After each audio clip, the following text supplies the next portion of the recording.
Donc maintenant, il faut traiter tout ça par la comptabilité. Donc le traitement est le suivant, elle a mis 10 800. Donc là, la créance, bien sûr, il faut la porter à hors taxe, parce que la provision se calcule toujours sur le montant hors taxe. Donc nous avons une créance hors taxe de 9 000 dirhams. Le taux de dépréciation de 35% va nous conduire à enregistrer fin 2015 une provision de 3 150. Pour Fehmi, 13 200. Je divise par 1,2, j'obtiens 11 000 dirhams. Avec un taux de dépréciation de 25%, 11 000 fois 25%, c'est 2 750. Pour le client Gebli, 14 400, je divise par 1,2, j'obtiens 12 000. 12 000 fois 40%, j'ai une perte probable de 4 800. Donc en gros, on peut dire globalement que l'entreprise doit provisionner 10 700 sur l'ensemble de ses créances.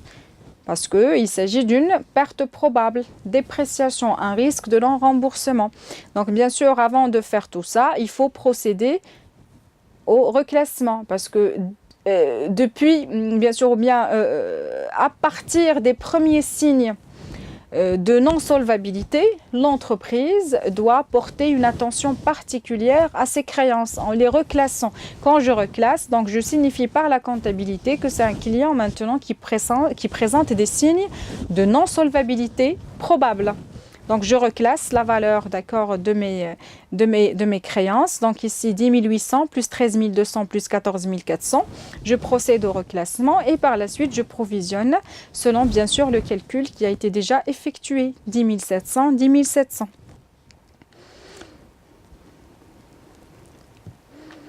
Maintenant, vers la fin de l'année 2016, il faut soit réaliser un ajustement à la hausse, soit un ajustement à la baisse, soit une annulation de la provision quand elle n'est plus justifiée, soit on va solder la provision sous forme de perte. Donc pour le client Alami, donc maintenant nous avons une nouvelle provision de 4 000. 4 000 quand on la compare à 3 150, donc c'est un réajustement à la hausse, une dotation supplémentaire de 850. Pour Fehmi, c'est une reprise parce que maintenant, la nouvelle provision est inférieure à l'ancienne provision. On calcule les nouvelles provisions avec les nouveaux taux de dépréciation. Et je fais la comparaison avec l'ancienne provision, sans oublier bien sûr le hors-taxe. C'est très important. Donc, je fais la comparaison et je mets d'accord la différence, soit dans la dotation, quand la nouvelle provision est supérieure à l'ancienne provision, soit dans la reprise, quand la nouvelle est inférieure à l'ancienne. Pour Gebli, on a eu l'information suivante, comme quoi bien sûr, Gebli ne payera pas le solde. Et dans ce cas-là, bien sûr, il faut mettre tout ça dans la partie perte. Donc, le solde sera, bien sûr, enregistré comme une perte par l'entreprise en question parce qu'on ne pourra jamais récupérer la créance en question.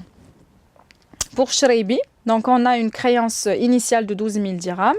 Donc, il y a un solde hors taxe de 10 000 dirhams et la nouvelle provision c'est 3 000, d'accord, et je porte pour la première fois 3 000 dirhams.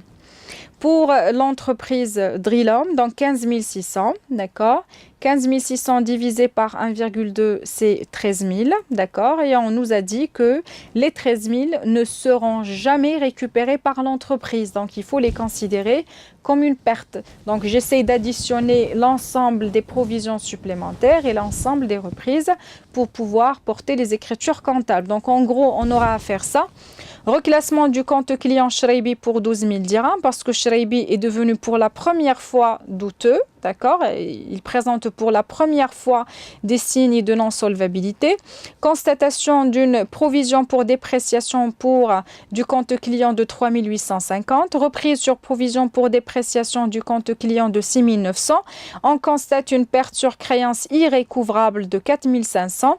D'accord, parce qu'on a déjà provisionné le compte, et puis une constatation d'une perte non courante sur créance devenue irrécouvrable de 13 000 parce que Drilom n'a jamais été reclassé et il n'a jamais attiré l'attention de l'entreprise.